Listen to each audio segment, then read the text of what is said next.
Good afternoon. Good afternoon, ma'am. Good afternoon, ma'am. Good afternoon, ma'am. Good afternoon, ma'am. Good afternoon.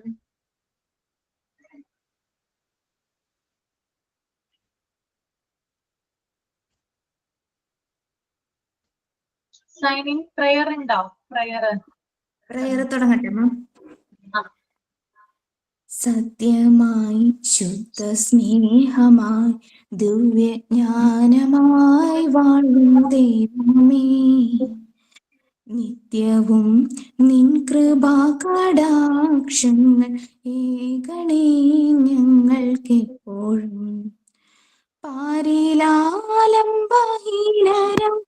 യോരെ സേവിപ്പാൻ ശക്തി നൽകണം. സത്യം ധർമാദി സദ്ഗുണങ്ങൾ ജീവിതം ധന്യമാക്കണം. ബുദ്ധനും മഹാവിഷ്ണുവും യേശുക്രിസ്തുവും നബിയല്ലാവും എല്ലാമേകമാണെന്ന വേദാന്തം ഞങ്ങളിൽ തീർത്ഥമാക്കണം. എല്ലാമേകമാണെന്ന വേദാന്തം ഞങ്ങളിൽ തീർത്ഥമാക്കണം. സത്യമായി ശുദ്ധ സ്നേഹമായി ദിവ്യജ്ഞാനമായി വാഴും ദൈവമേ, നിത്യവും നിൻ കൃപാകടാക്ഷങ്ങൾ ഏകണേ ഞങ്ങൾക്കെപ്പോഴും. ഏകണേ ഞങ്ങൾക്കെപ്പോഴും.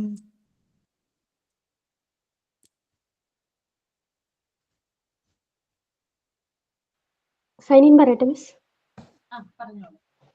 Good afternoon, everyone. I am Krishna Priya. First of all, I welcome Ashwati Miss to take the class, and I welcome all my friends to the class. Last week, we studied the chapter Healthcare. In that chapter, we studied about immunization, polio, measles, and measles. From this portion, we get more information about vaccines and disease.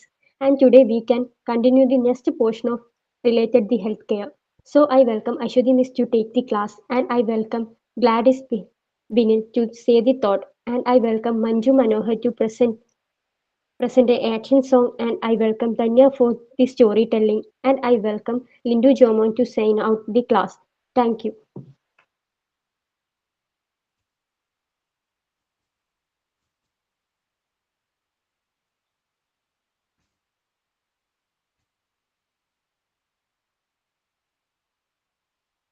Ma'am thoughts പറഞ്ഞു.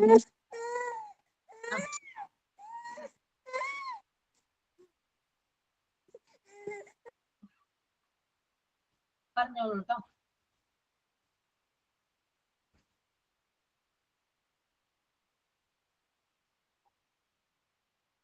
Good afternoon, ma'am. I'm Gladys. Today's thought: the only way to do great work is to love what you do. Success is not final, failure is not fatal. It is the courage to continue that counts. Believe you can do. You are halfway there.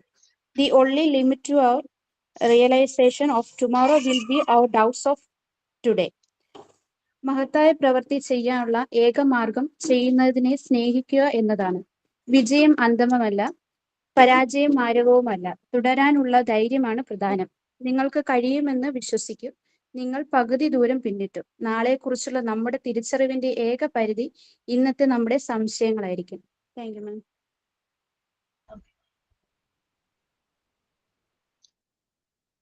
Good afternoon, Miss.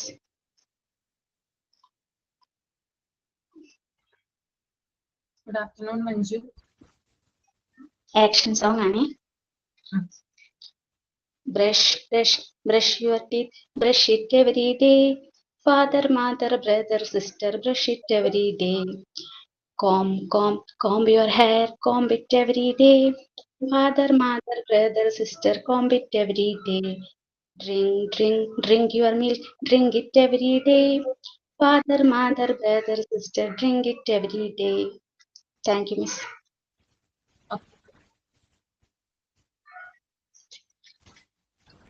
നന്നായിരുന്നു കേട്ടോ. എല്ലാവരും present ചെയ്തത് നന്നായിരുന്നു. Okay, ഇപ്പോ നമുക്കിനി നേരെ നമ്മുടെ ചാപ്റ്ററിലോട്ട് പോവാം. നമ്മൾ കഴിഞ്ഞ ക്ലാസ്സിൽ മീസിൽസ് വരെ പറഞ്ഞു നിർത്തിയിട്ടുണ്ടായിരുന്നു അല്ലേ? അല്ല, മീസിൽസ് അല്ലേ? അതെ. ആ, ഓക്കെ.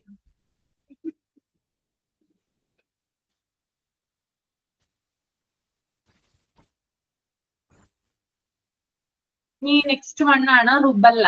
ഒന്ന് മൈൻഡിൽ ഒന്ന് ജസ്റ്റ് എല്ലാവരും ഒന്ന് റീഡ് ചെയ്യാം കേട്ടോ. എന്നിട്ട് നമുക്ക് അതിനെ കുറിച്ച് ഡിസ്കസ് ചെയ്യാം.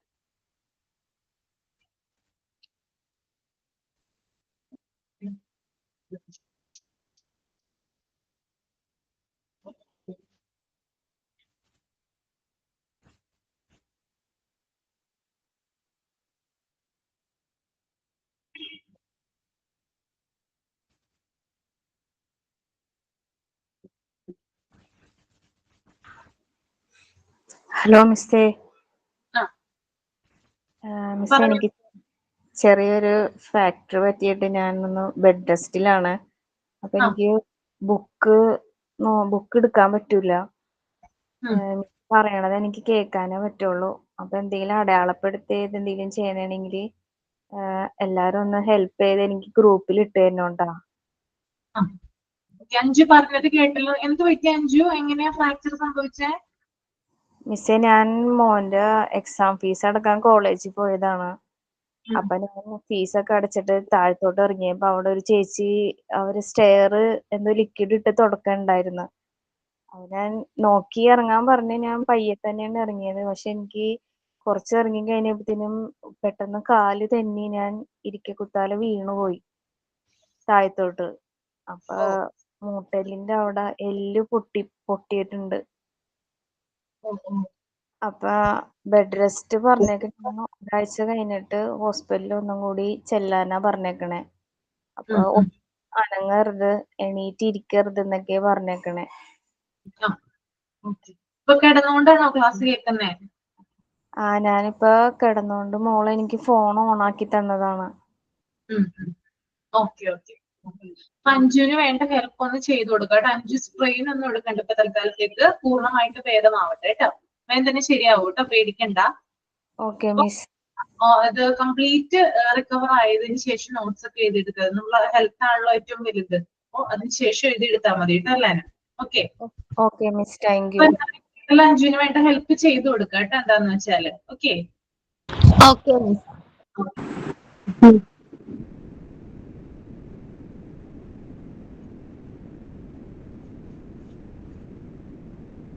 ഓക്കെ. അപ്പൊ റുബല്ല റീഡ് ചെയ്തോ? എല്ലാവരും റീഡ് ചെയ്തായിരുന്നോ? ഓക്കെ. അപ്പൊ റുബല്ല എന്ന് പറഞ്ഞാൽ കേട്ടിട്ടുണ്ടോ നിങ്ങൾ? റുബല്ല ജർമ്മൻ മീസിൽസ് എന്നാ പറയാ. റുബല്ല കേട്ടിട്ടുണ്ടാവും അല്ലേ?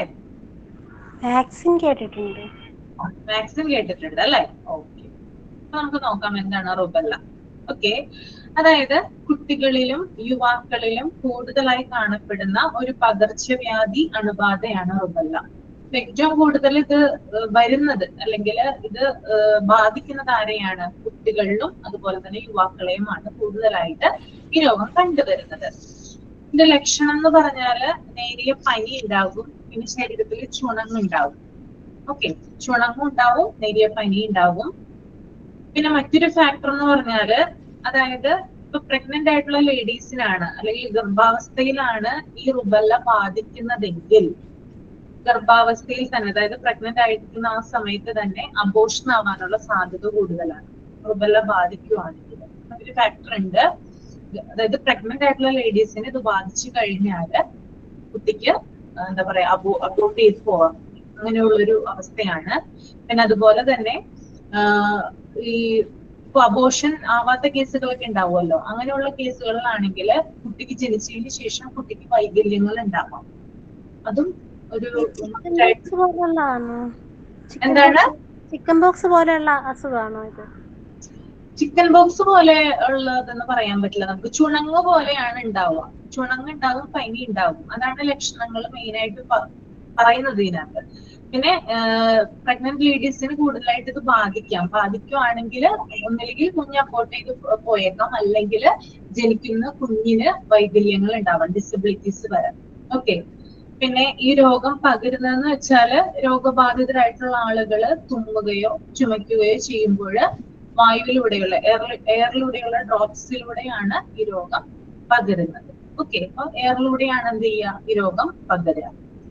പിന്നെ കുട്ടികൾക്ക് ഈ രോഗം മാരകമായാലും ഇപ്പൊ കുഞ്ഞുങ്ങൾക്ക് വന്നതിന് ശേഷം ഈ രോഗത്തിന്റെ തീവ്രത ഇന്റൻസിറ്റി കുറച്ചുകൂടി കൂടി കഴിഞ്ഞിട്ട് കുട്ടിക്ക് ശ്രവണ വൈകല്യങ്ങൾ, അതായത് കേൾവിക്ക് തകരാറുണ്ടാകാം, അതുപോലെ ഹാർട്ടിന് തകരാറുണ്ടാവാം, ഓട്ടിസം ബാധിച്ചെന്ന് വരാം, ഡയബറ്റിസ് ഉണ്ടാകാം, തൈറോയ്ഡ് പോലുള്ള ഇഷ്യൂസ് ഒക്കെ ഇതുമൂലം ഉണ്ടാവുന്നതാണ്.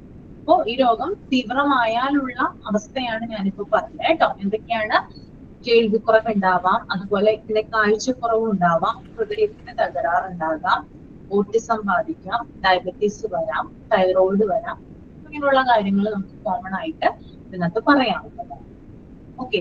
പിന്നെ ഇവിടെ പറയുന്നത് പ്രദേശത്തൊരു പകർച്ചവ്യാധിയോ കുടുംബത്തിൽ ഒരു കേസോ ഇല്ലെങ്കിലും 1.5 വയസ്സുള്ള കുഞ്ഞുങ്ങൾക്ക് റുബെല്ലയ്ക്കെതിരായ പ്രതിരോധ കുത്തിവയ്പ് നൽകാൻ ഡോക്ടർമാര് നിർദ്ദേശിക്കുന്നു. അപ്പൊ 1.5 വയസ്സുള്ള കുട്ടികൾക്കാണ് ഇത് നിർദ്ദേശിക്കുന്നത്, റുബെല്ലയ്ക്കെതിരെയുള്ള വാക്സിൻ കൊടുക്കാനായിട്ട് ഡോക്ടേഴ്സ് നിർദ്ദേശിക്കുന്നത് കേട്ടോ.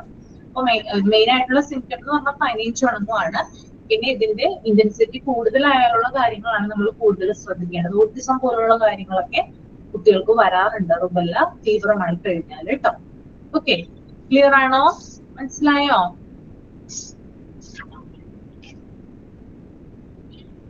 നിങ്ങളുടെ ഫാമിലിയിലോ അല്ലെങ്കിൽ ഫ്രണ്ട് സർക്കിളിലോ ഉള്ള ആർക്കെങ്കിലും റുബെല്ല പിടിപെട്ടിട്ടുണ്ടോ? അറിയാമോ? ഇല്ല മിസ്. ഇല്ല അല്ലേ? ഇല്ല മാം. ഇല്ല. ഓക്കെ.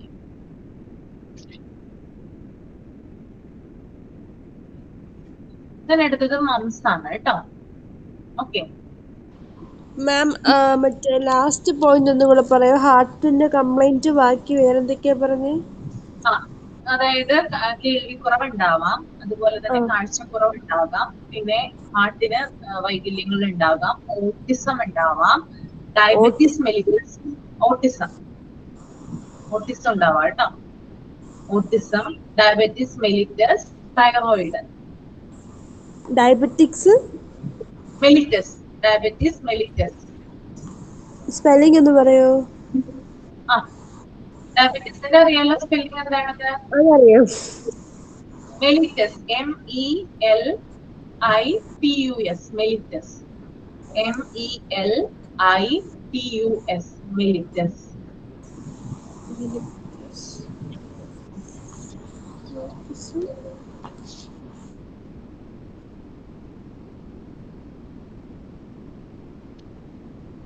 ഓക്കെ. ദെൻ അടുത്തത് മംസ് ഒന്ന് റീഡ് ചെയ്യുക കേട്ടോ. മംസ്.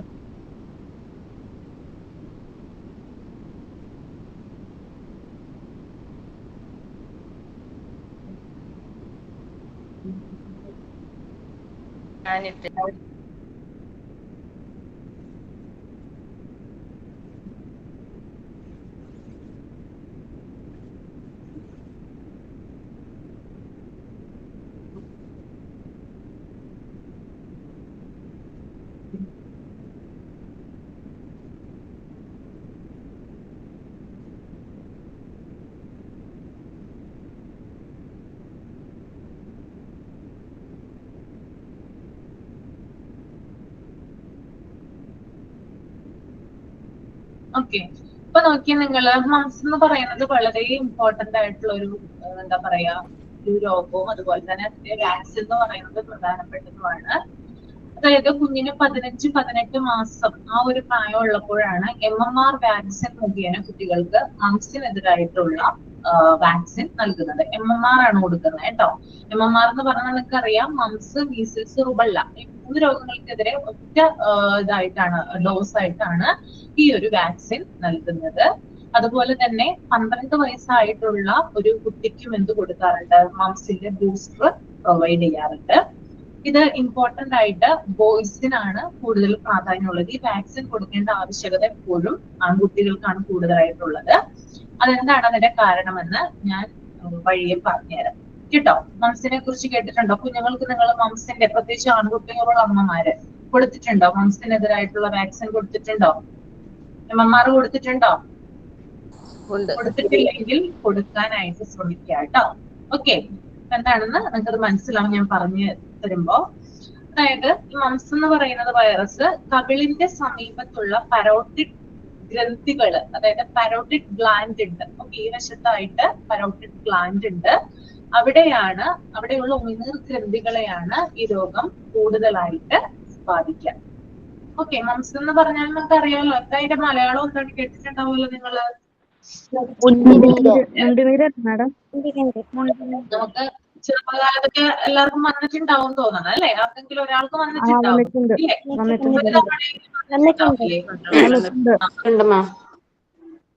എന്താണ് അതിന്റെ പ്രത്യേകത?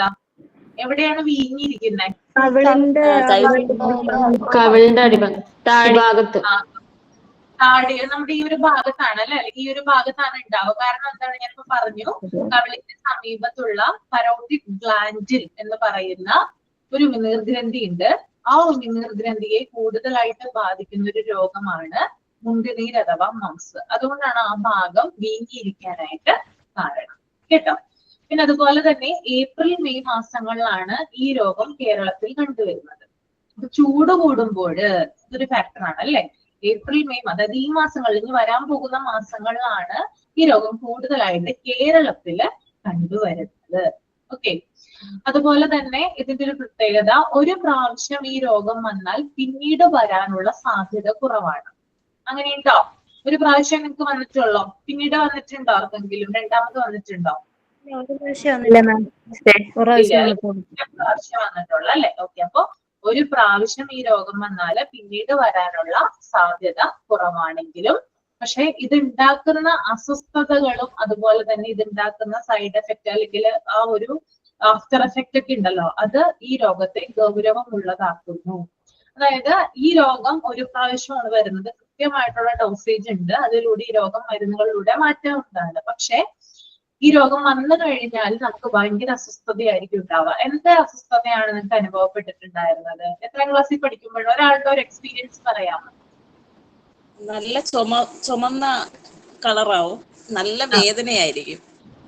നമുക്ക് നമ്മളെ നാട്ടിലേക്ക് വന്നപ്പോഴ് ഈ പഴമക്കാര് പറയുന്നതാണ്. എനിക്ക് ഈ അസുഖത്തെ കുറിച്ച് പറയുമ്പോൾ എനിക്ക് ഓർമ്മ വരുന്നത്, ഒരു ചരടില് 7 ചിരട്ട കെട്ടിയിട്ടൊക്കെ നമ്മളെ ഇരുത്തുമായിരുന്നു കഴുത്തിലിങ്ങനെ. 7 ദിവസം കഴിയുമ്പോ പോകുന്നാണ് പറയുന്നത്. അതാണ് ഈ അസുഖത്തെ കുറിച്ച് പറഞ്ഞപ്പോ എനിക്ക് ഓർമ്മ വന്നത്. നല്ല വേദന, അതെ അതെ, ഭയങ്കര ഭാരം. നമ്മുടെ ഇവിടെ ഈ ഒരു വശത്ത് എനിക്ക് ഫുഡ് കഴിക്കാനൊന്നും പറ്റത്തില്ല. ഫുഡ് കഴിക്കാൻ ബുദ്ധിമുട്ടുണ്ടായിരുന്നോ? എനിക്കുണ്ടായിരുന്നു. എനിക്കത് വന്നിട്ടുണ്ടായിരുന്നു അല്ലേ? ഓക്കെ. ആ വായി തുറക്കാൻ പറ്റൂല മിസ്സേ, ഉമിനീര് പോലും ഇറക്കാൻ പറ്റൂല. അതെ അതെ, ആ ഒരു എനിക്കും വന്നിട്ടുണ്ട്. എനിക്ക് 5ാം ക്ലാസ്സിൽ എന്തോ പഠിക്കുമ്പോഴാണ് എനിക്ക് വന്നിട്ടുള്ളത്. ഇപ്പോഴും ഓർമ്മയുണ്ട്. എന്താ പറയാ, അത് വെച്ചുകൊണ്ടിരുന്നത് കര തിരിയാനോ പിടിക്കാനോ ഒന്നും പറ്റാത്ത അവസ്ഥയാണ്. ബാക്കോട്ടൊക്കെ ഒന്ന് തിരിയണമെങ്കിൽ ഭയങ്കര ഭാരമാണ്. തലയ്ക്ക് എന്തോ ഒരു ഇതുപോലെ കിടന്നുറങ്ങാൻ പോലും പറ്റത്തില്ലായിരുന്നു. അത്രയും ബുദ്ധിമുട്ടുണ്ടായിരുന്നു ആ രോഗം വന്നപ്പോഴല്ലേ? ഓക്കെ, അതുകൊണ്ട് തന്നെയാണ് ഇത് ഉണ്ടാക്കുന്ന അസ്വസ്ഥതകൾ, അതുപോലെ തന്നെ ഇത് ആഫ്റ്റർ എഫക്റ്റ് ഒക്കെ എന്താണ് കുറച്ച് ഈ രോഗത്തെ ഗൗരവമുള്ളതാക്കുന്നുണ്ട്. പക്ഷെ ഈ രോഗം സാധാരണയായിട്ട് മരണകാരണമാവാറില്ല. ഈ രോഗം വന്നിട്ട് ആരും ഇതുവരെ മരിച്ചിട്ടില്ല കേട്ടോ. അതിന്റെ ഒരു പ്രത്യേകത. മറ്റുള്ള രോഗങ്ങൾ എന്ന് പറഞ്ഞാൽ കൂടുതൽ ഗൗരവമുള്ളതാണ് നമ്മൾ പറഞ്ഞു. പക്ഷെ ഈ രോഗത്തിന് മൂലം ആരും എന്ത് ചെയ്തിട്ടില്ല, ഇതുവരെ ഡെത്ത് ആയിട്ടില്ല എന്ന് കൂടി പറയുന്നുണ്ട്. സോറി മാം, ഗൗരവം എന്ത് പറഞ്ഞത്? മനസ്സിലായില്ലേ? അതായത് ഗൗരവമുള്ള, അതായത് കുറച്ചും കൂടി എന്താണ് കോംപ്ലിക്കേറ്റഡ് ആണെന്ന്, കോംപ്ലിക്കേറ്റഡ് ആക്കുന്നു. ഓക്കെ, കോംപ്ലിക്കേറ്റഡ് ആക്കുന്നു. കുറച്ചുകൂടി കോംപ്ലിക്കേറ്റഡ് ആണെന്നാണ് പറഞ്ഞു വന്നത് കേട്ടോ. Okay okay. ദെൻ അതുപോലെ തന്നെ മുണ്ടിന്റെ കാരണക്കാര്, അത് ഉണ്ടാക്കുന്ന കാരണക്കാരെന്ന് പറയുന്നത് മിക്സോ വൈറസ് ആണ് കേട്ടോ. മിക്സോ വൈറസ് എന്ന് പറയുന്ന ഒരു ഇതാണ്, വൈറസ് ആണ് ഈ രോഗം ഉണ്ടാക്കുന്നത്. 5 വയസ്സ് സ്പെല്ലിംഗ് ആണോ? മിക്സോ വൈറസ്. മിക്സോ വൈറസ് ആണ്. മിക്സിന്ന് നമ്മൾ എഴുതില്ലേ, മിക്സോ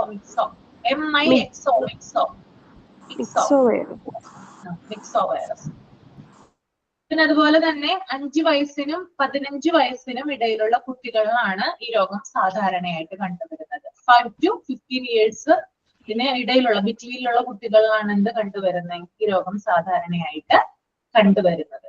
പിന്നെ പ്രത്യേകിച്ച് ഒരു കാര്യം എന്ന് പറഞ്ഞാൽ 6 മാസത്തിൽ താഴെയുള്ള, അതായത് 6 months ബിലോ ഉള്ള കുഞ്ഞുങ്ങൾക്ക്, ബേബീസിന് ഈ രോഗം കണ്ടുവരാറില്ല. എന്തുകൊണ്ടായിരിക്കാം എന്ന് പറയാമോ? പാല് കുടിക്കുന്നുണ്ട്, ഫീഡിങ് ആയതുകൊണ്ട്. അതായത് ഫീഡിലൂടെ, അതായത് മുലപ്പാലിലൂടെ എന്ത് കിട്ടുന്നുണ്ട്, ആന്റിബോഡീസ് കുട്ടികളുടെ ശരീരത്തിൽ എത്തുന്നുണ്ട്, രോഗപ്രതിരോധ വസ്തുക്കൾ ആന്റിബോഡീസ് എത്തുന്നുണ്ട്. അതുകൊണ്ട് തന്നെ 6 മാസത്തിൽ താഴെയുള്ള ബിലോ 6 months ഉള്ള കുഞ്ഞു ബേബീസില് ഈ രോഗം കണ്ടുവരാറില്ല. ഓക്കെ.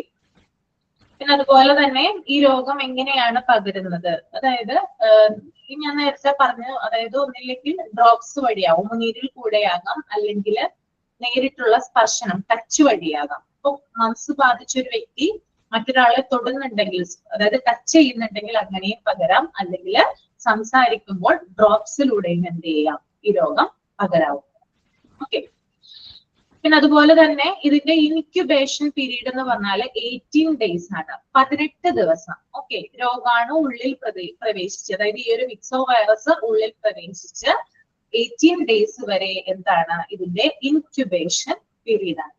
18 days ആണ് ഇതിന്റെ ഇൻക്യുബേഷൻ പീരീഡ് വരുന്നത്. ഇതിന്റെ ഫസ്റ്റ് സിംറ്റം എന്തായിരിക്കും, ആദ്യത്തെ സിംറ്റം മംസിന്റെ പറയാമോ?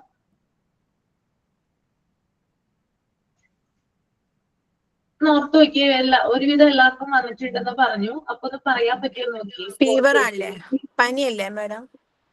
പനി ഉണ്ടാവും, അതുപോലെ ഞാൻ പറഞ്ഞല്ലോ ചുണങ്ങ് പോലത്തെ സംഭവങ്ങൾ ഉണ്ടാവും.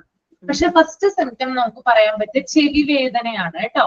ഈ ഒരു ഭാഗത്തെ ചെവിയിലാണ്, ഏത് ഭാഗത്താണ് നമുക്കിത് വരുന്നേ ആ ഭാഗത്തെ ചെവിയിൽ എന്തുണ്ടാവും, ഭയങ്കരമായിട്ട് പെയിൻ ഉണ്ടാവും. ഓക്കെ. ഇയർ പെയിൻ ആണ് കൂടുതലായിട്ട് വരുന്ന സിംറ്റം എന്ന് പറയുന്നത്, ആദ്യം വരുന്ന സിംറ്റം എന്ന് പറയുന്നത്. ഓക്കെ. പിന്നെ ഞാൻ പറഞ്ഞു നേരത്തെ, MMR വാക്സിൻ മുഖേന കുഞ്ഞിന് 1.5 വയസ്സ്, അതായത് 15 to 18 months എന്താണ് കുട്ടികൾക്ക് കൊടുക്കാറുണ്ട്. അത് ഇത് തടയാനുള്ള ഒരു ഉപാധിയായിട്ടാണ് ചെയ്യുന്നത്. പിന്നെ 12 വയസ്സുള്ളപ്പോൾ കുട്ടികൾക്ക് ഈ ഒരു MMRന്റെ ബൂസ്റ്റർ നൽകും. അതും എന്താണ് ഇതിനെ പ്രിവെന്റ് ചെയ്യാനുള്ള ഒരു പ്രൊസീജിയറാണ്. പിന്നെ ആൺകുട്ടികൾക്ക് പ്രത്യേകിച്ച് ഇത് പ്രധാനമാണെന്ന് പറയുന്നുണ്ട്. എന്തുകൊണ്ടാണ് ആൺകുട്ടികൾക്ക് പ്രത്യേകിച്ച് ഇത് ഇമ്പോർട്ടന്റ് ആണെന്ന് പറയുന്നത്? അവർക്ക് ഇത് വന്നു കഴിഞ്ഞു കഴിഞ്ഞാൽ വന്ധ്യത, ഇൻഫെർട്ടിലിറ്റി ഇഷ്യൂസ് ഉണ്ടാവാൻ ചാൻസ് ഉണ്ട്. അതെ, അതായത് പ്രായപൂർത്തിയാകാത്തപ്പോൾ, ഓക്കെ, അതായത് ആൺകുട്ടികൾക്ക് ഒരു ഏജ് ഉണ്ടല്ലോ, പ്രായപൂർത്തിയാവുന്ന ഒരു ഏജ് ഉണ്ടല്ലോ, അതാകാത്തപ്പോൾ ഒരു ആൺകുട്ടിക്ക് ഇത് വന്നു കഴിഞ്ഞാല്, മുട്ടുനീര് പിടിവിട്ട് കഴിഞ്ഞാല് ഭാവിയിൽ അയാൾക്ക് ഇൻഫെർട്ടിലിറ്റി ഉണ്ടാവാം, അയാൾ വന്ധ്യനാവാനുള്ള ചാൻസ് കൂടുതലാണ് കേട്ടോ.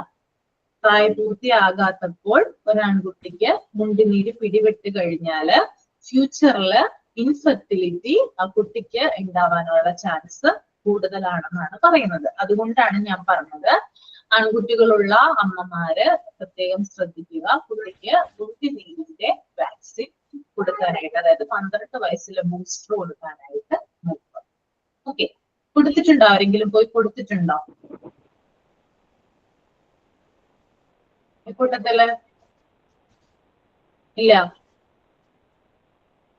കൊടുക്കുന്നുണ്ട് കേട്ടോ, അതിന്റെ ബൂസ്റ്റർ കൊടുക്കാറുണ്ട്. എനിക്ക് തോന്നുന്നു സ്കൂളിൽ ഉണ്ടാന്ന് എനിക്ക് അറിയില്ല കറക്റ്റ് ആയിട്ട്. കൊടുത്തിട്ടുണ്ട്. എവിടെയാണ് കൊടുത്തേ ബൂസ്റ്റർ? എങ്ങനെ മനസ്സിലായില്ല?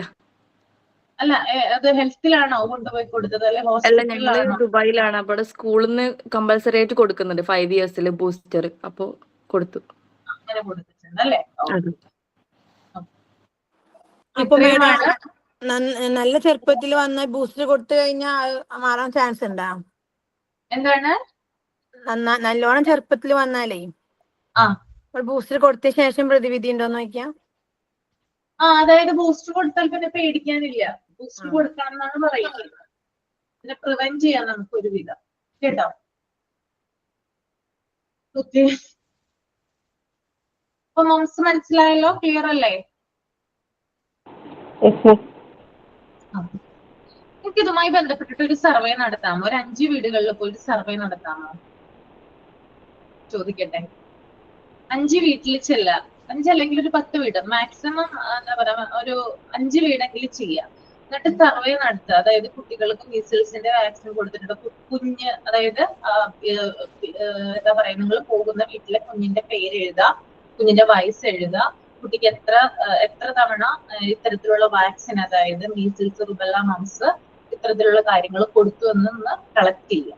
ഓക്കെ, 5 വീട്ടിൽ ചെന്ന് നിന്ന് ഇൻഫോർമേഷൻ കളക്ട് ചെയ്തിട്ട് അതൊരു അസൈൻമെന്റ് ആയിട്ട് സബ്മിറ്റ് ചെയ്യുക. നിങ്ങളുടെ കയ്യിൽ വെക്കുക സർവേ നടത്തിയതിനു ശേഷം കേട്ടോ. ഏതൊക്കെയാണ് രോഗങ്ങൾ ഞാൻ പറഞ്ഞു. ഇവിടെ ഒരു ടേബിൾ കൂടി കൊടുത്തിട്ടുണ്ട്, അത് നോക്കിയിട്ട് നിങ്ങളുടെ ഐഡിയ അനുസരിച്ചിട്ട് ഒന്ന് ചെയ്യാം കേട്ടോ. ഓക്കെ, അപ്പൊ നമുക്ക് ആ ടേബിൾ ഒരാളെ കൊണ്ടൊന്ന് വായിപ്പിക്കാം. ആരാ വായിക്കുക ടേബിള്? ഞാൻ വായിക്കാം. വായിച്ചു. എക്സ്പ്ലെയിൻ ചെയ്യണം കേട്ടോ ഒന്ന്. ഞാൻ ഒരു ഡൗട്ട് ചോദിച്ചോട്ടെ. ഈ മീസിൽസ്, മംസ്, റുബെല്ല ഇത് 3നെ പറ്റി മാത്രം സർവേ എടുത്താൽ മതിയോ? പിന്നെ പോളിയോ അത് മതിയാവും, കുഴപ്പമില്ല. പിന്നെ ഇതിനകത്ത് വരുന്നുണ്ട് ഹെപ്പറ്റൈറ്റിസ്, MMR എന്നൊക്കെ പറഞ്ഞ DPT, പോളിയോ. ചാർട്ട് കൂടി കഴിഞ്ഞിട്ട് അതൊന്ന് നോക്കിയിട്ട് ഇതിനെ കുറിച്ചിട്ടൊക്കെ ഒന്ന് ചോദിക്കുക അവരോട്. നിങ്ങൾക്ക് ഇത്തരത്തിൽ എടുത്തിട്ടുണ്ടോ? കറക്റ്റ് ആയിട്ട് ഇവിടെ കൊടുത്തിട്ടുണ്ട്, ടേബിളിൽ കൊടുത്തിട്ടുണ്ട് എപ്പോഴൊക്കെയാണ് ഈ ഇത് വാക്സിൻ എടുക്കേണ്ടത്, എന്തിനാണെന്നൊക്കെ കറക്റ്റ് ആയിട്ട് ഈ ടേബിളിൽ കൊടുത്തിട്ടുണ്ട്. അതുപോലെ തന്നെ അവരോട് ചോദിക്കുക. അപ്പോ അവർ പറയും, എടുത്തിട്ടുണ്ടെങ്കിൽ അവർ പറയും കേട്ടോ. 5 വീട് നിങ്ങളുടെ ഐഡിയ അനുസരിച്ചിട്ട് ചെയ്യുക. ഓരോരുത്തർക്കും ഓരോ ഐഡിയ ആണല്ലോ, അതനുസരിച്ച് ചെയ്താൽ മതി കേട്ടോ. ഓക്കെ, സബ്മിറ്റ് ചെയ്യണ്ട, ഇപ്പൊ ചെയ്യണ്ട. ഇപ്പൊ സർവേ എടുത്ത് കളക്ട് ചെയ്ത് വെക്കുക. ഞാൻ പറയുമ്പോ മാത്രം ചെയ്താൽ മതി. നിങ്ങളുടെ കയ്യിലിരുന്നുണ്ട് കേട്ടോ. മാം പ്രീവിയസ് അസൈൻമെന്റ് തന്നിട്ടുണ്ടായല്ലോ, അത് സബ്മിറ്റ് ചെയ്തു. ഓക്കെ, ഇത് നിങ്ങളുടെ കയ്യിലിരിക്കേണ്ട കാരണം സർവേക്ക് നിങ്ങൾക്ക് വൈവയ്ക്കൊക്കെ മാർക്ക് ഉണ്ട്. സർവേ നടത്തുന്നതിന് പ്രത്യേകിച്ച് മാർക്ക് കിട്ടും. അപ്പോ ചെയ്യുന്നത് വളരെ നല്ലതാണ്. കയ്യിലുണ്ടോ എന്ന് ചോദിക്കുമ്പോൾ അത് ചിലപ്പോ കാണിക്കാനായിട്ട് പറയും. അപ്പോ നിങ്ങളുടെ കയ്യിലുണ്ടെങ്കിൽ നിങ്ങൾക്ക് ഫുൾ മാർക്ക് കിട്ടുന്നതായിരിക്കും കേട്ടോ. അങ്ങനെ ഒരു പ്രത്യേകത കൂടി സർവേക്ക് ഉണ്ട്. കാരണം നമ്മൾ കുറച്ചുകൂടി എഫേർട്ട് എടുത്തിട്ടല്ല അവിടെ ചെന്ന് അന്വേഷിച്ചത് കളക്ട് ചെയ്യുന്ന ഇൻഫോർമേഷൻസ്. അപ്പോ അതിനും കൂടിയാണ് പറയുന്നത്. അപ്പൊ കയ്യിൽ കളക്ട് ചെയ്തതിന് സമയം നിങ്ങൾക്ക് തരാം, നിങ്ങൾ ആവശ്യത്തിന് സമയം എടുത്തോളൂ. സർവേ നമ്മൾ കംപ്ലീറ്റ് ചെയ്താൽ മതി. കോഴ്സ് തീരുന്നതിന് മുമ്പായിട്ട് സർവേ കംപ്ലീറ്റ് ചെയ്താൽ മതി. ഇത്ര ടൈം പീരീഡ് എന്ന് ഞാൻ പറയുന്നില്ല, അതുകൊണ്ടാണ് കയ്യിൽ വെക്കാൻ പറഞ്ഞത്. ഓക്കെ, അപ്പൊ അങ്ങനെ ചെയ്യാം. നിങ്ങളുടെ സമയം അനുസരിച്ചിട്ട് ഫ്രീ കിട്ടുമ്പോഴൊക്കെ ഒന്ന് സർവേ നടത്തിയിട്ട് ഇൻഫർമേഷൻസ് കളക്ട് ചെയ്യുക കേട്ടോ. ഓക്കെ അല്ലേ? എല്ലാവരും റെഡിയാണോ? ഓക്കെ മിസ്, ഇതെങ്ങനെയാണ് കുട്ടിയുടെ പേര് എഴുതിയിട്ട് അങ്ങനെ വേണം? ഇപ്പൊ ഒരു വീട്ടിൽ ചെല്ലാൻ നമ്മള് അവിടെ ചിലപ്പോ 2 കുട്ടികൾ ഉണ്ടാവാം, അല്ലെങ്കിൽ ഒരു കുട്ടിയാവാം, ചിലപ്പോ 3 കുട്ടികൾ ഉണ്ടാവാം. അതായത് ആ വീട്ടുപേരും മറ്റും കാര്യങ്ങളൊക്കെ എഴുതിയിട്ട് കുട്ടികളുടെ പേര് എഴുതുക. എന്നിട്ട് അവരുടെ വയസ്സ്, അവർക്ക് എത്ര പ്രാവശ്യം ഇത്തരത്തിലുള്ള വാക്സിൻസ് ഒക്കെ കൊടുത്തു എന്ന് അവരോട് ചോദിക്കുക. അപ്പൊ അവര് പറയും, അതനുസരിച്ച് എഴുതി വെച്ചാൽ മാത്രം മതി കേട്ടോ. ഓക്കെ, എനിക്ക് തോന്നുന്നു വീട്ടുപേര്, അതുപോലെ തന്നെ പാരന്റ്സ്, അതായത് അവിടുത്തെ ഗാർഡിയൻ, അതായത് അച്ഛന്റെ പേര്, കുഞ്ഞിന്റെ അച്ഛന്റെ പേര്, അമ്മയുടെ പേര്, അതുപോലെ തന്നെ വീട്ടു നമ്പർ എത്രയാണെന്നും കൂടി ഒന്ന് മെൻഷൻ ചെയ്താൽ നന്നായിരിക്കും. അമ്മയും കുഞ്ഞും കാർഡ് നോക്കി അറിയാവല്ലോ. കാർഡ് നോക്കിയാലും മതി. അവരെ കൊണ്ട് ഇപ്പൊ അവർക്ക് പറഞ്ഞുതരാൻ സമയമില്ലെങ്കിൽ ആ കാർഡ് ഒന്ന്, ഞങ്ങൾ ഇങ്ങനെ ഒരു കോഴ്സിന്റെ ഭാഗമായിട്ട് ഇത് പഠിക്കുന്നുണ്ട്, അപ്പൊ ഇങ്ങനെ സർവേക്ക് വന്നാന്ന് പറഞ്ഞാൽ തൊട്ടടുത്തുള്ള വീടുകളിൽ, ദൂരത്തൊന്നും പോകണ്ട കേട്ടോ.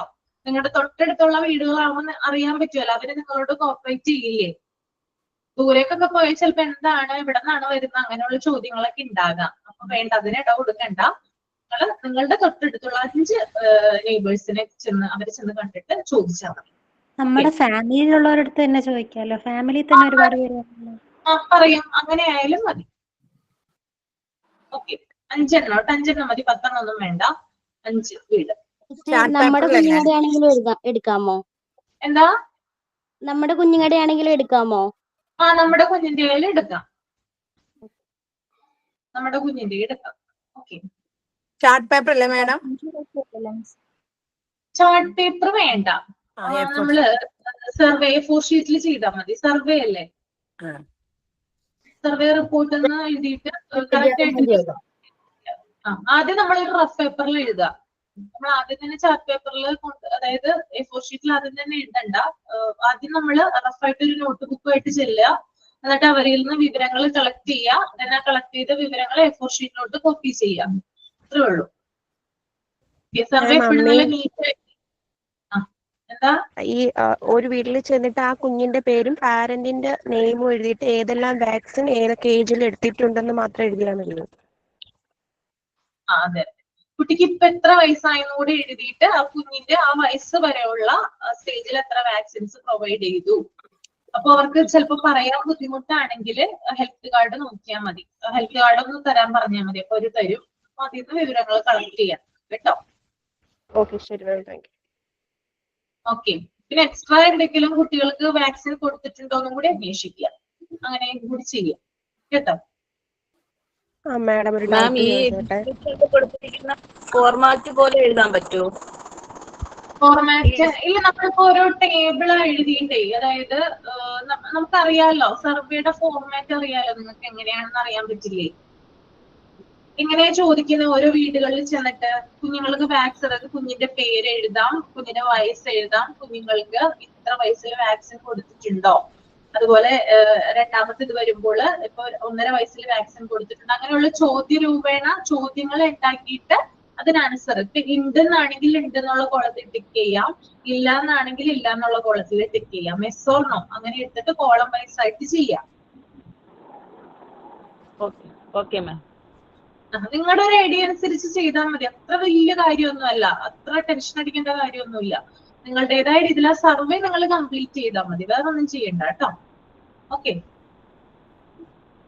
ഡൗട്ട് ക്ലിയർ ആയോ? ഇനി എന്തെങ്കിലും ഡൗട്ട് ഉണ്ടോ?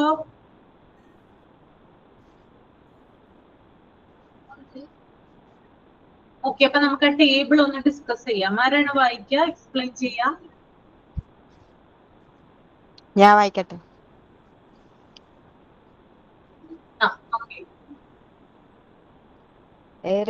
A regular immunization schedule needs to be followed since the time of the birth of the child till the stage mentioned in the schedule. When, what, why? Before birth, to given to the mother. Tetanus, protect against tetanus. അങ്ങനെ വായിച്ചു പോണോ അതോ?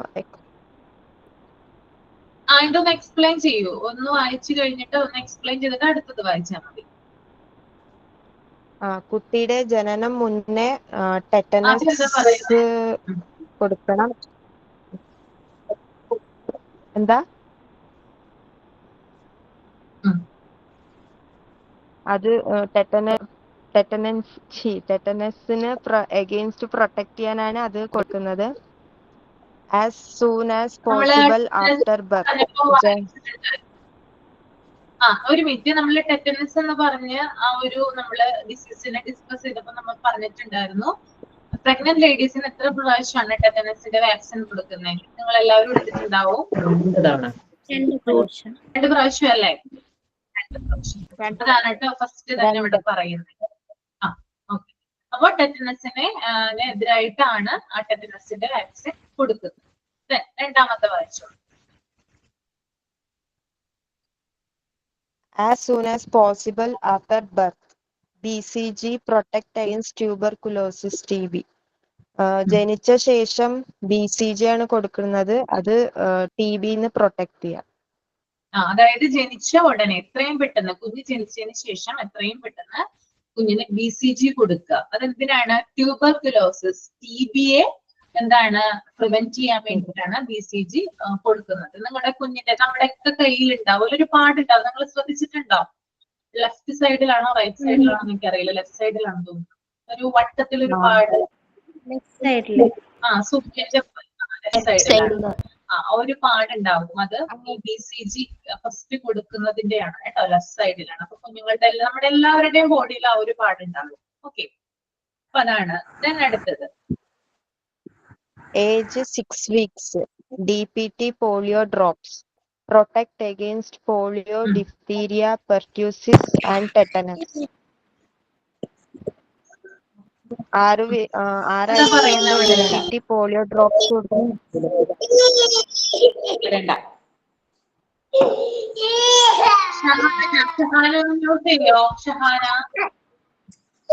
Sorry ma'am, sorry. അത് polio, diphtheria, പെർട്യൂസിസ് protect ചെയ്യാനാണ് ഈ polio drops കൊടുക്കുന്നത്.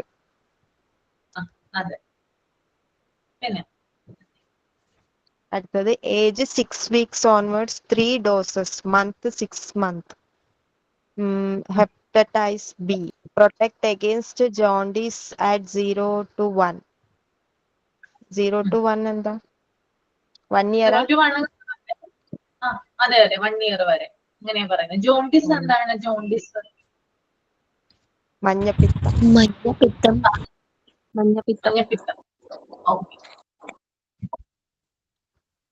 Age 10 weeks, second dose, DPT polio, protect against polio, diphtheria. Age 10 ആഴ്ചയിലും DPT polio കൊടുക്കും. against polio, diphtheria protect. പിന്നെ age 14 weeks, third dose, DPT polio as noted above. 14ാമത്തെ ആഴ്ചയും same 10ാമത്തെ ആഴ്ച കൊടുത്ത പോലെ തന്നെ കൊടുക്കേണ്ടത്. പിന്നെ age 9th month, measles, protect against measles. 9ാം മാസത്തിൽ മീസിൽസ് പ്രൊട്ടക്ട് ചെയ്യാൻ മീസിൽ വാക്സിൻ കൊടുക്കും. Age 15 to 18 months, MMR, protect against measles, mumps and rubella. Age 18 months, DPT polio drops, booster dose. അത് സെയിം ആണോ?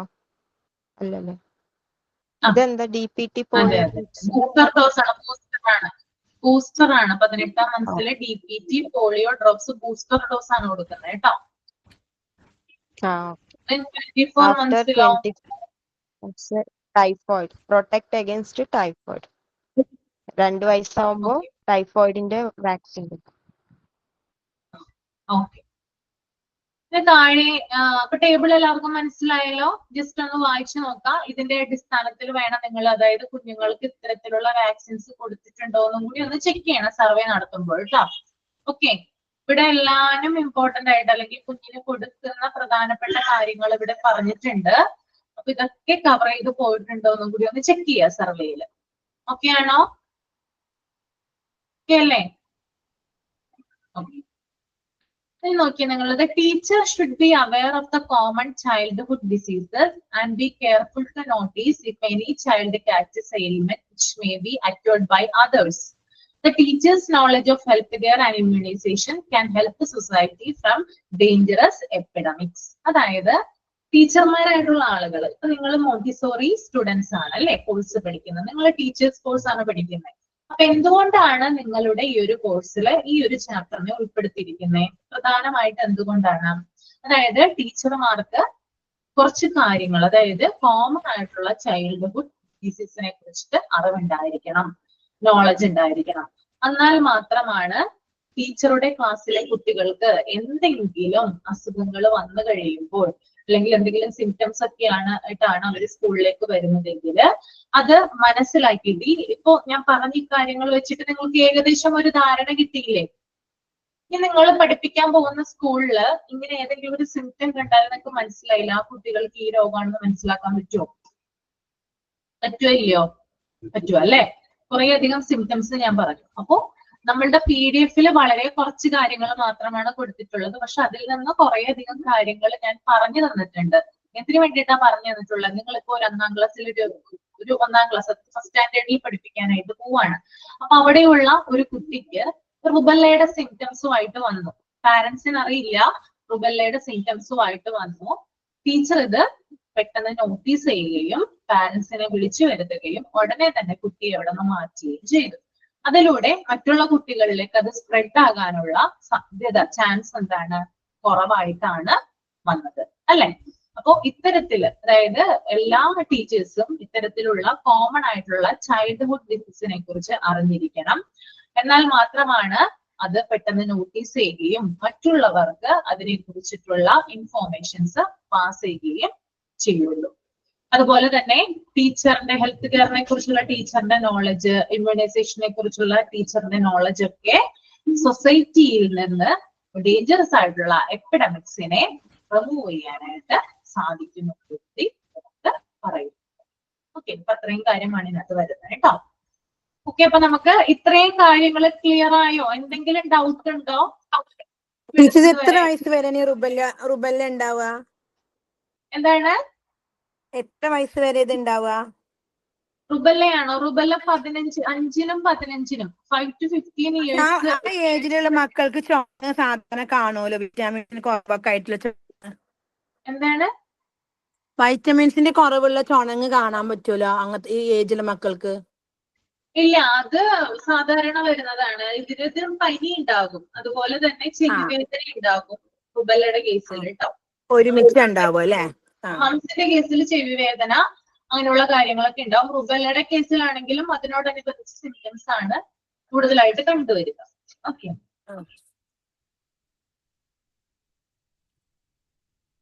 വേറെ എന്തെങ്കിലും ഡൗട്ട് ഉണ്ടോ? ഇല്ല, നമുക്ക് ഹെൽത്ത് ചെക്കപ്പിലോട്ട് പോവാം അല്ലെ. ഒരാളൊന്ന് ഹെൽത്ത് ചെക്കപ്പ് റീഡ് ചെയ്യാം കേട്ടോ. ആരാണ്? സീനോ മുംതാസ് ഒന്ന് റീഡ് ചെയ്യാമോ? തസ്ലീന റീഡ് ചെയ്യാമോ? തസ്ലീന മുജീബ്. മാം ചെയ്യാം. Health checkup. തസ്ലീന ചെയ്യൂ. തസ്ലീനെ കൊണ്ട് അടുത്ത് വായിപ്പിക്കാം. തസ്ലീന ചെയ്തോളൂ. Health checkup. A regular health checkup of the child should be attempted and health record should be maintained. Health examination should include general appearance, body structure, recording of pulse, temperature measurement, height, weight, respiratory rate, chest and abdomen examination, neck, eyes, ears, nose, throat, teeth, hair, skin, nail, vision, hearing, mental, impartially, movement of limbs, urine and stool examination, etc. This help in early detection of defects such as defective vision, dental caries, etc.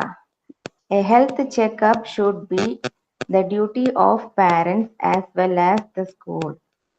Any problem diagnosed or disclosed should be immediately attended to. Okay, അപ്പൊ കുട്ടികളിലെ എന്താ പറയാ, Thasleena mute ചെയ്തോളൂ കേട്ടോ. അതായത് കുട്ടികളുടെ ആരോഗ്യ പരിശോധനയെ കുറിച്ചിട്ടാണ് അല്ലെങ്കിൽ ഹെൽത്ത് ചെക്കപ്പിനെ കുറിച്ചിട്ടാണ് കൂടുതലായിട്ട് ഇവിടെ പറഞ്ഞിരിക്കുന്നത്. അപ്പൊ അതിന് മുമ്പായിട്ട് എന്താണ് ഹെൽത്ത് ചെക്കപ്പ് എന്ന് നമുക്ക് ഏകദേശം കോമൺ ആയിട്ടുള്ള ഒരു അവയർനെസ് വേണം അല്ലെ. എന്താണ് ഹെൽത്ത് ചെക്കപ്പ്? നിങ്ങൾ നടത്താറുണ്ടോ ഹെൽത്ത് ചെക്കപ്പ്?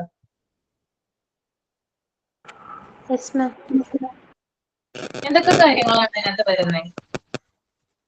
കുഞ്ഞിന്റെ കേസിലാണോ? വലിയവരുടെ കേസിൽ പറയാം. ആദ്യം വലിയവരുടെ കേസിൽ പറയാം, എന്നിട്ട് കുഞ്ഞിന്റെ കേസിലോട്ട് പോകും. പ്രഷർ, ഷുഗർ എല്ലാം ചെക്ക് ചെയ്യില്ലേ? കൊളസ്ട്രോൾ എല്ലാം ചെക്ക് ചെയ്യും അല്ലെ. പിന്നെ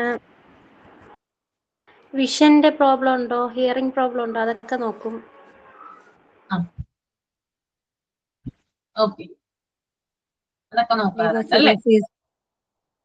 എന്താണ് സീന? ഫാറ്റി ലിവർ, ലിവർ സിറോസിസ്, അതിന്റെയൊക്കെ ചെക്കപ്പ് കണ്ടക്ട് ചെയ്യാറുണ്ട് മിസ്. ചെയ്യാറുണ്ട് അല്ലെ. ഓക്കെ, അപ്പൊ ഞാൻ ഇതൊന്ന് പറയാം. A full body checkup is necessary as it helps you take necessary steps, prevent or detect any illness early. ഒന്നുകൂടി വായിക്കട്ടോ, എന്നിട്ട് അതിന്റെ മലയാളം പറഞ്ഞുതരാം. A full body checkup is necessary as it helps you take necessary steps to prevent or detect any illness early. ഏതെങ്കിലും അസുഖം തടയുന്നതിനോ മുൻകൂട്ടി കണ്ടുപിടിക്കുന്നതിനോ ആവശ്യമായ നടപടികൾ സ്വീകരിക്കാൻ ഇത് നിങ്ങളെ സഹായിക്കും. എന്തിനാണ് നമുക്ക് ഹെൽത്ത് ചെക്കപ്പ് സഹായിക്കുന്നത്? ഏതെങ്കിലും ഒരു അസുഖം തടയുന്നതിനോ മുൻകൂട്ടി കണ്ടുപിടിക്കുന്നതിനോ ആവശ്യമായ നടപടികൾ സ്വീകരിക്കാൻ ഇത് നിങ്ങളെ സഹായിക്കുമെന്നാണ് പറയുന്നത്. ഓക്കെ, രണ്ടാമത്തത്, a full body checkup is a complete examination or diagnostic scan of your entire body. അതായത് നമ്മുടെ എൻറ്റയർ ബോഡി, അതിനകത്ത് പെടുന്ന ചില കാര്യങ്ങളാണ് നമ്മുടെ ഹാർട്ട് ഉണ്ട്, കിഡ്നി ഉണ്ട്, ലിവർ ഉണ്ട്, ലങ്സ് ഉണ്ട് എന്നിവയുൾപ്പെടെ നിങ്ങളുടെ മുഴുവൻ ശരീരത്തിന്റെയും പൂർണ്ണമായ പരിശോധനയോ ഡയഗ്നോസ്റ്റിക്കോ സ്കാനോ ആണ് ഫുൾ ബോഡി ചെക്കപ്പ് എന്ന് പറയുന്നത്. നമ്മുടെ ശരീരം, അതായത് നമ്മുടെ ഫുൾ ബോഡി എന്ത് ചെയ്യാണ്, ചെക്ക് ചെയ്യുന്നതിനെയാണ് ഫുൾ ബോഡി ചെക്കപ്പ് എന്ന് പറയുന്നത്. അതിനകത്ത് complete examination. Okay, a full body checkup is a complete examination or diagnostic scan of your entire body. Diagnostic scan of your entire body. Okay. Then next one. അപ്പോ ഞാൻ പറഞ്ഞു full body checkup എന്ന് പറഞ്ഞതിനകത്ത് നമ്മുടെ heart വരാം, അതുപോലെ kidney വരാം, liver വരാം, lungs വരാം, അങ്ങനെ കംപ്ലീറ്റ് കാര്യങ്ങൾ എന്തിനകത്ത് വരാം, അതിനകത്ത് വരാവുന്നതാണ് അല്ലെ. ഓക്കെ, അടുത്തത്, every one should go for a full body checkup at least once in a year. അതായത് വർഷത്തിൽ ഒരു തവണയെങ്കിലും ബോഡി ചെക്കപ്പ് ചെയ്യണം എന്ന് പറയുന്നുണ്ട്. അപ്പൊ എല്ലാവരും എന്ത് ചെയ്യണം, വർഷത്തിൽ ഒരു തവണയെങ്കിലും നമ്മുടെ ബോഡി ഫുള്ള് ചെക്ക് ചെയ്യേണ്ടതായിട്ടുണ്ട്. Regular health checkup are recommended for every one above 35 years of age. അതായത് 35 വയസ്സിന് മുകളിൽ പ്രായമുള്ള എല്ലാവരും നിർബന്ധമായും ഹെൽത്ത് ചെക്കപ്പ് ചെയ്യേണ്ടതാണെന്നാണ് ഡോക്ടർമാര് പറയുന്നത്. അപ്പൊ എത്രയാണ് എപ്പോഴും, അതായത് നമ്മൾ എല്ലാ വർഷവും അല്ലെങ്കിൽ ഒരു 6 മാസം കൂടുമ്പോഴോ അല്ലെങ്കിൽ വർഷത്തിൽ ഒരിക്കലോ നമ്മൾ ഹെൽത്ത് ചെക്കപ്പ് ചെയ്യേണ്ടത് എത്ര വയസ്സിന് മേലെയുള്ളവരാണ്? 35 വയസ്സിന് മേലെ. എബോവ് 35 years ആണ് കേട്ടോ ഇതിന്റെ ഒരു ഏജ് ലിമിറ്റ് വരുന്നത്. അതുപോലെ തന്നെ നമ്മള് ഇപ്പോ എന്താണ്, നമ്മള് ഇപ്പോ ഏറ്റവും കൂടുതൽ ഫേസ് ചെയ്തുകൊണ്ടിരിക്കുന്ന ഒരു പ്രോബ്ലം എന്താണ്? ജീവിതശൈലി അല്ലേ, രോഗങ്ങളല്ലേ, ലൈഫ് സ്റ്റൈൽ ഡിസീസ് ആണോ ഏറ്റവും കൂടുതൽ ഉണ്ടാവുന്നേ? Current fast paced life, we all led a very stressful and fast paced lifestyle. This has ultimately led to a much higher incidence stress related health problems such as heart disease, asthma, diabetes, headache, depression, etc. അതായത് ഇപ്പോഴത്തെ ജീവിതശൈലിയുമായി ബന്ധപ്പെട്ട് voice clear ഇല്ല. Voice clear ഇല്ലേ? Voice clear അല്ലേ? Stuck ആവലുണ്ട്. അതെയോ? അതായത് ഇപ്പോഴത്തെ എന്താ പറയാ, ലൈഫ് സ്റ്റൈലുമായി ബന്ധപ്പെട്ട് ഹാർട്ട് ഡിസീസ് വരാം, ആസ്മ വരാം, ഡയബറ്റീസ് വരാം, ഹെഡേക്ക് വരാം, അതായത് മൈഗ്രെയിൻ ഹെഡേക്ക് കേട്ടോ, പിന്നെ അതുപോലെ ഡിപ്രഷൻ, ഇങ്ങനെയുള്ള കാര്യങ്ങൾ കൂടുതലായിട്ട് കണ്ടുവരുന്നുണ്ട്. അതുപോലെ തന്നെ ഉയർന്ന തോതിലുള്ള ഹൈ ആയിട്ടുള്ള പൊല്യൂഷൻ നമ്മൾ ഒരു രോഗത്തിന് ഒരു ഫാക്ടർ ആയിട്ടുള്ള ഒരു കാര്യമാണ്. പിന്നെ അതുപോലെ തന്നെ ഭക്ഷണത്തിൽ ചേർക്കുന്ന ഫുഡ് ഐറ്റംസിൽ ചേർക്കുന്ന പ്രിസർവേറ്റീവ്സ്, മായം പോലുള്ള കാര്യങ്ങളൊക്കെ ഇങ്ങനെയുള്ള രോഗത്തിന് കാരണമാകാറുണ്ട്. ഓക്കെ, അതും കൂടി ഇവിടെ സൂചിപ്പിക്കുന്നത്. അപ്പൊ ഇത്തരം കാര്യങ്ങൾ, അതായത് ഇത്തരം രോഗങ്ങളെ കണ്ടുപിടിക്കുന്നതിന് വേണ്ടിയിട്ടാണ് നമ്മൾ എന്ത് ചെയ്യുന്നത്, കംപ്ലീറ്റ് ആയിട്ടുള്ള ബോഡി ചെക്കപ്പ് നടത്തുന്നത്. അപ്പൊ നമുക്ക് നോക്കാം എന്തൊക്കെ കാര്യങ്ങളാണ് കംപ്ലീറ്റ് ആയിട്ടുള്ള ബോഡി ചെക്കപ്പിൽ വരുന്നത് നോക്കാം. ഓക്കെ, എന്തൊക്കെ കാര്യങ്ങളാണ് പരിശോധിക്കുക? നിങ്ങൾ നേരത്തെ പറഞ്ഞല്ലോ കുറെ, ECG എടുക്കും അല്ലെ, ഹൈറ്റ്, വെയിറ്റ്, ഹാർട്ട് റേറ്റ് നോക്കും, പിന്നെ ഹൈറ്റും വെയിറ്റും നോക്കും, ബ്ലഡിൽ എന്തെങ്കിലും ഉണ്ടോ എന്ന് നോക്കും, ബ്ലഡിൽ എന്തെങ്കിലും ഉണ്ടോ എന്ന് നോക്കും, function of Inter organs, function of Inter organs, ആന്തരിക അവയവങ്ങളുടെ പ്രവർത്തനം നോക്കാറുണ്ട്, കൊളസ്ട്രോൾ നോക്കുന്നു, പ്രഷർ നോക്കുന്നു, യൂറിൻ ടെസ്റ്റ് ചെയ്ത് നോക്കാറുണ്ട്. Urine test. അപ്പൊ ആദ്യത്തെയാണ് ബ്ലഡ് ആൻഡ് യൂറിൻ. നമ്മൾ എപ്പോഴും എന്ത് ടെസ്റ്റ് ചെയ്യുമ്പോഴും നമ്മൾ ആദ്യം ചെയ്യുന്ന ഒന്നാണ് നമ്മുടെ ബ്ലഡും യൂറിനും ടെസ്റ്റ് ചെയ്യാനുള്ളത്. ഓക്കെ, അപ്പൊ first one is blood and urine ആണ് ടെസ്റ്റ് ചെയ്യുന്നത്. ദെൻ ലിപ്പിഡ് പ്രൊഫൈൽ, അതെ കൊളസ്ട്രോൾ നോക്കും അല്ലെ, ലിപ്പിഡ് പ്രൊഫൈൽ നോക്കാറുണ്ട്. പിന്നെ അതുപോലെ തന്നെ എക്സ്റേ എടുക്കാറുണ്ട് ചില കേസിൽ. ഇപ്പൊ ആസ്മ പേഷ്യൻസ് ഒക്കെ ആണെങ്കിൽ എക്സ്റേ എടുത്ത് നോക്കാറുണ്ട്. പിന്നെ ECG എടുക്കാറുണ്ട്, എക്കോ എടുക്കാറുണ്ട്. ഓക്കെ, അപ്പൊ ECG, എക്സ്റേ, എക്കോ ഇത് മൂന്നും എടുക്കാറുണ്ട്. പിന്നെ ചില കേസുകളിൽ വിറ്റാമിൻ ടെസ്റ്റിംഗ് നടത്താറുണ്ട്. വിറ്റാമിൻ D3, അതായത് നമുക്കറിയാം വൈറ്റമിൻസിന്റെ കുറവ് മൂലം ഇതുപോലുള്ള ധാരാളം ഹാർട്ട് റേറ്റ് ഉണ്ടാകുന്ന വേരിയേഷൻ, ഒബിസിറ്റി, ഇങ്ങനെയുള്ള കാര്യങ്ങളൊക്കെ ഉണ്ടാവാറുണ്ട് അല്ലെ. അപ്പൊ വൈറ്റമിൻ ടെസ്റ്റിംഗ് നോക്കാറുണ്ട്. ദെൻ അബ്ഡോമിനൽ എക്സാമിനേഷൻ ചെയ്യാറുണ്ട്. ഓക്കെ, അബ്ഡോമിനൽ എക്സാമിനേഷൻ അത് അൾട്രാസോണോഗ്രഫി അല്ലെ, നമുക്കറിയാല്ലേ, നമ്മൾ അബ്ഡോമിന് ചെയ്യുന്ന സ്കാൻ ഉണ്ട്. അതുപോലെ അബ്ഡോമിൻ ആൻഡ് പെൽവിസ് ചെയ്യുന്ന സ്കാൻ ഉണ്ട്. നമ്മുടെ യൂട്രസ് ഭാഗമായിട്ടുള്ള ആ ഒരു പാർട്ടിനെ കുറിച്ചൊക്കെ അറിയാനായിട്ട് പെൽവിസ് ഏരിയയെ കേന്ദ്രമാക്കിയിട്ട് എന്ത് ചെയ്യുന്നുണ്ട്, സ്കാൻ ചെയ്യാറുണ്ട്. ഓക്കെ, PCOD, PCOS ഇതൊക്കെ അറിയാൻ വേണ്ടിയിട്ട് പെൽവിസിനെ ഇതാക്കിയിട്ടാണ് നമ്മൾ എന്ത് ചെയ്യുന്നത്, സ്കാൻ ചെയ്യുന്നത്. സാധാ നമ്മള് ലിവർ ഫംഗ്ഷൻ, കിഡ്നി ഫംഗ്ഷൻ ഒക്കെ അറിയാൻ വേണ്ടിയിട്ട് നമ്മൾ സാധാ അബ്ഡോമൽ സ്കാൻ ആണെങ്കിൽ നമ്മുടെ യൂട്രസ് ഏരിയയ്ക്ക് കവർ ചെയ്യുന്നതിന് വേണ്ടിയിട്ട് പെൽവിസിന്റെ അബ്ഡോമിനും കൂടിയാണ് സ്കാൻ ചെയ്യുന്നത്. Okay, then thyroid function test ചെയ്യാറുണ്ട്. തൈറോയ്ഡ് ഫംഗ്ഷൻ എന്ന് പറയുമ്പോൾ അതിനകത്ത് TSH വരാം, T3 വരാം, T4 വരാം. ഒരു തൈറോയ്ഡ് നമ്മൾ ടെസ്റ്റ് ചെയ്യാൻ കൊടുക്കുമ്പോൾ സാധാ തൈറോയ്ഡ് മാത്രമല്ല നമ്മൾ നോക്കുന്നത്, അതിനകത്ത് T3 വരും, T4 വരും. ഇതൊക്കെ എന്ത് ചെയ്യാറുണ്ട്, തൈറോയ്ഡില് ഇൻക്ലൂഡ് ആണ്. ഓക്കെ, അപ്പോ thyroid test TSH, T3 and T4. Okay, അതുപോലെ തന്നെ നമ്മൾ കിഡ്നി ഫംഗ്ഷൻ നോക്കുമ്പോൾ എന്താ പറയാ, കുറെ കാര്യങ്ങൾ അതിനകത്ത് യൂറിക് ആസിഡിന്റെ അളവ് എത്രയാണെന്ന് നോക്കാറുണ്ട്, ക്രിയാറ്റിന്റെ അളവ് നോക്കാറുണ്ട്. ഇതൊക്കെ അതിനകത്ത് വരുന്നതാണ് കേട്ടോ. ക്രിയാറ്റിന്റെ അളവ്, അതുപോലെ തന്നെ യൂറിക് ആസിഡിന്റെ എത്രയാണ് അത് വരുന്നത്, അതിന്റെ റേഞ്ച് എത്രയാണ് വരുന്നത് നോക്കാറുണ്ട്. പിന്നെ ലിവർ ഫംഗ്ഷൻ ടെസ്റ്റിൽ നമ്മൾ സ്കാൻ ചെയ്ത ശേഷം എന്തെങ്കിലും ഫാറ്റി ലിവറിന്റെ എന്തെങ്കിലും കാര്യങ്ങളൊക്കെ കണ്ടുപിടിക്കുകയാണെങ്കിൽ, grade 1 fatty liver, grade 2 fatty liver എന്നൊക്കെ കാണുവാണെങ്കിൽ നമ്മൾ ഡോക്ടർ നമുക്ക് സജസ്റ്റ് ചെയ്യാറുണ്ട് SGPT, SGOT, ബിലിറൂബിന്റെ അതും അളവ് നോക്കാറുണ്ട്. എത്രയാണ് ബ്ലഡ് ടെസ്റ്റിലൂടെ SGPT കരളിനെ എത്രത്തോളം ഫാറ്റി ലിവർ ബാധിച്ചിട്ടുണ്ടെന്ന് അറിയാൻ വേണ്ടിയിട്ട് SGPT ടെസ്റ്റ് നടത്താറുണ്ട്, SGOT ടെസ്റ്റ് നടത്താറുണ്ട്, ബിലിറൂബിന്റെ ടെസ്റ്റ് നടത്താറുണ്ട്. ഓക്കെ, പിന്നെ അതുപോലെ തന്നെ അടുത്തതാണ് പൾമണറി ലങ് ഫംഗ്ഷൻ. എന്താണ് ലിവർ ടെസ്റ്റിന്റെ ടെസ്റ്റ് ഒന്നുകൂടി പറയോ? ലിവർ ഫംഗ്ഷന്റെ ആണോ? അതെ അതെ. SGPT, SGPT, SGPT, SGOT. SGPT കഴിഞ്ഞിട്ട് ഒരു കോമ ഇട്ടിട്ട് SGOT എഴുതാം. ദെൻ ബിലിറൂബിൻ എഴുതാം.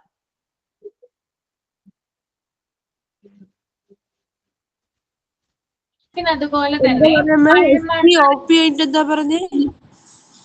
Bilirubin, bilirubin.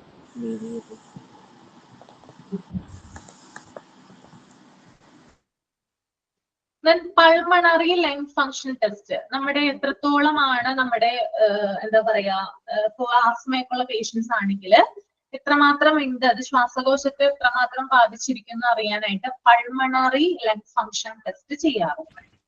ഓക്കെ, ആസ്മ പേഷ്യൻസിന്. പിന്നെ അതുപോലെ തന്നെ ബ്ലഡ് ഷുഗർ നോക്കാറുണ്ട്, ഫാസ്റ്റിംഗിൽ നോക്കാറുണ്ട്. അതുപോലെ തന്നെ ആഫ്റ്റർ ഫുഡ് നമ്മൾ ബ്ലഡ് ഷുഗർ ചെക്ക് ചെയ്യാറുണ്ട്. പിന്നെ അതുപോലെ തന്നെ hepatitis B test, hepatitis B അതിനെ കുറിച്ച് അറിയാൻ വേണ്ടിയിട്ട് ഹെപ്പറ്റൈറ്റിസ് ബി ടെസ്റ്റ് നടത്താറുണ്ട്. പിന്നെ അതുപോലെ തന്നെ CT കാൽസ്യം സ്കോറിംഗ്, കാൽസ്യത്തിന്റെ അളവ് അറിയാൻ വേണ്ടിയിട്ട് calcium test, CT calcium scoring എന്ന് പറയുന്ന ടെസ്റ്റ് നടത്താറുണ്ട്. ഓക്കെ, അപ്പോ ഇത്തരത്തിലാണ് ഓവറോൾ ഒരു നമുക്ക് എന്താ പറയാ, ഇത്തരത്തിലുള്ള ടെസ്റ്റുകളാണ് കൂടുതലായിട്ട് കംപ്ലീറ്റ് ബോഡി ചെക്കപ്പിൽ വരുന്നത്. നമ്മൾ കുട്ടികളുടെ ആരോഗ്യ പരിശോധനയിലോട്ട് വന്നിട്ടില്ല. ഞാൻ കോമൺ ആയിട്ടുള്ള കാര്യം മാത്രമാണ് ഇപ്പൊ പറഞ്ഞത് കേട്ടോ. ഏകദേശം ക്ലിയർ ആയില്ലേ? ഓക്കെ അല്ലേ?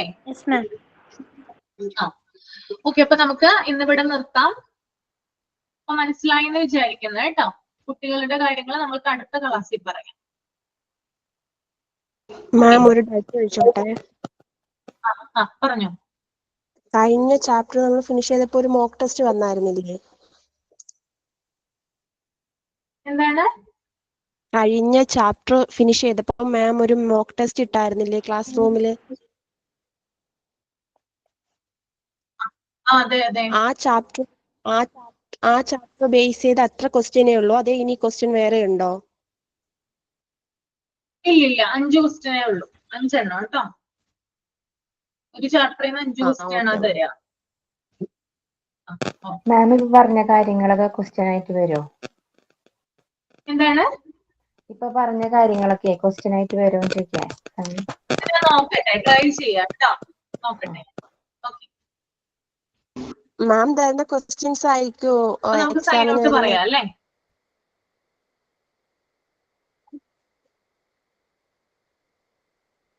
അതെ അതെ, അതായത് നമ്മൾ ക്ലാസ് ഒക്കെ വ്യക്തമായിട്ടൊക്കെ കേട്ടിട്ടുണ്ടെങ്കിൽ അതിൽ നിന്നൊക്കെയാണ് കൂടുതൽ ക്വസ്റ്റ്യൻ വരിക. പിന്നെ അത് മാത്രമല്ല, നിങ്ങളുടെ ഒരു ക്രിയേറ്റിവിറ്റി, നിങ്ങളുടെ ആ ഒരു കപ്പാസിറ്റി, അതൊക്കെ അനുസരിച്ച് നിങ്ങൾക്ക് നിങ്ങളുടെ തിങ്കിങ് അനുസരിച്ച് നിങ്ങൾക്ക് എന്ത് ചെയ്യാം, ആൻസർ ചെയ്യാം ക്വസ്റ്റ്യൻസ് വരുമ്പോൾ. നമുക്ക് ഒരു വിഷയത്തെ കുറിച്ച് കൂടുതലായിട്ടുള്ള അറിവ്, നോളജ് ഉണ്ടെങ്കിൽ നമുക്ക് എന്തിനും ആൻസർ ചെയ്യാവുന്നതാണല്ലോ. അങ്ങനെയാണ് വരിക. ഓക്കെ, പേടിക്കേണ്ട ആവശ്യമൊന്നുമില്ല. ഈ എക്സ്ട്രാ പോയിന്റ്സ് ഒക്കെ ക്വസ്റ്റ്യൻസ് ഇൻക്ലൂഡ് ചെയ്യൂ ക്ലാസ്സിൽ പറയുന്നു? എക്സ്ട്രാ പോയിന്റ്സ് എന്ന് പറഞ്ഞാല് ചിലർ ചോദിക്കാം. അതുകൊണ്ടാണല്ലോ നമ്മൾ ഈ കാര്യങ്ങൾ പറയുന്നത് ഇവിടെ. PDF മാത്രമല്ലല്ലോ നമ്മൾ പഠിച്ചു പോകുന്നത്. അപ്പൊ ഇൻക്ലൂഡ് ചെയ്യാം. ഉറപ്പ് പറയുന്നില്ല, ഞാൻ പറഞ്ഞതാണ് കേട്ടോ. ക്വസ്റ്റ്യൻസ് ആ സമയത്ത് എങ്ങനെയാണോ ഇടുന്നത് അതുപോലെ വരും. നമുക്ക് പറയാൻ പറ്റില്ല എങ്ങനത്തെ ക്വസ്റ്റ്യൻ ആണ് ഇടുന്നതെന്ന് പറയാൻ പറ്റില്ലല്ലോ. ഓക്കെ, നമുക്ക് സൈൻ ഔട്ട് ചെയ്യാം എന്നാ. സൈൻ ഔട്ട് പറയട്ടെ മിസ്സേ?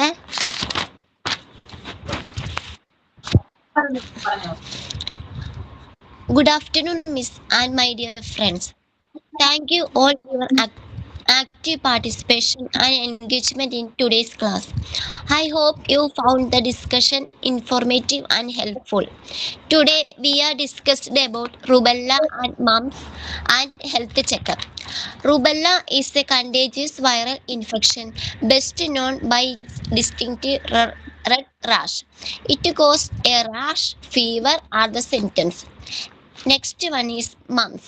It affects the parotid glands, salivary glands below and in front of the ears. The MMR vaccine, which protects against measles, mumps, and rubella, is the most effective way to prevent mumps. Next topic is health checkup. A full body checkup is a complete examination, diagnostic scan of your entire body. It includes blood and urine, lipid profile, X-ray, ECG, echo, vitamin D3, abdominal pelvis, TFT, urea, creatinine, lipid function tester, hepatitis B, sugar, calcium, pulmonary lung function tester. If you have any question or need further clarification on any of the topics, please don't hesitate to reach out to me. Thank you again for your hard work and dedication. I look forward to seeing you all at next class. Thank you all.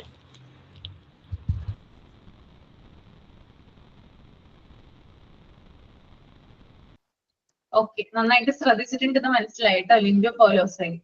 Thank you miss. എല്ലാവരും ഇതുപോലെ തന്നെ ശ്രദ്ധിച്ച് not ചെയ്ത് വെക്കാം കേട്ടോ. Okay, അപ്പൊ നമുക്ക് ഇനി നെക്സ്റ്റ് ക്ലാസ്സിൽ കാണാം. Okay, thank you so much. Thank you.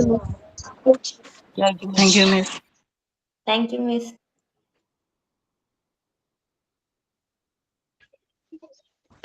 Thank you, miss.